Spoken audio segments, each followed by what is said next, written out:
I worked for the British Foreign Office. I became a British ambassador. I was a British diplomat for 20 years. I was always very patriotic to be British. I was very, very proud. I remember when I first became a British ambassador and first went out in my own flag car with the Union Jack flying on the front as the ambassador, you know, I had a lump in my throat. It was a proud moment for me. It was only 6 months after that I discovered that in the country where I was ambassador, we and the Americans were shipping people in order for them to be tortured. And some of them were tortured to death. Now, as you may imagine, my worldview changed. It was at the same time, about a month later, we invaded Iraq against the will of the Security Council. Not just without permission of the Security Council, but in the full knowledge that if it had gone to the Security Council, we would have been voted down. And I, as a British diplomat, saw all the internal memos that went through that decision. I know for certain, I used to be head of the FCO unit that monitored Iraqi weapons of mass destruction. And I know for certain, I can tell you, that they knew there weren't any. It wasn't a mistake, it was a lie.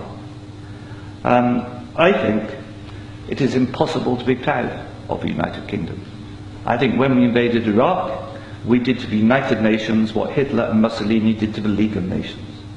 And I think what we've done since, where the truth is often much hidden in the bombing. If you look, Libya, disaster now, we bombed it. We killed 15,000 people when NATO bombed Sirte, something they never told you on the BBC. And did we make it better? No. I saw in Uzbekistan, I saw the gas contract signed by Enron and a company called Unocal, which George Bush Sr. was on the board, to dig out gas pipelines from Uzbekistan and Kazakhstan over Afghanistan down to the Indian Ocean. That was actually what the Afghan war was about. They'd actually had talks with the Taliban and Unocal to see if the Taliban would provide pipeline security. The person who held those talks was the consultant for Unocal, who's a certain Mr. Karzai, who, after being employed by George Bush Sr. as a consultant, went on to become president of Afghanistan. That was their plan B. The Taliban wouldn't do it, so they invaded.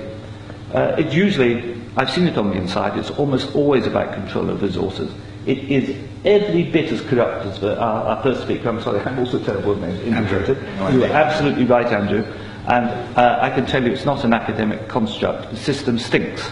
Westminster stinks. The British government is deeply, deeply immoral. They don't care how many people they kill abroad if it advances them. And anybody who votes no is voting to support a psychologically flawed, a pathological state, which is a danger in the world, a rogue state, a state prepared to go to war to make a few people wealthy. That's why I say it's not possible to be a decent person and vote no, and we shouldn't be ashamed to say that.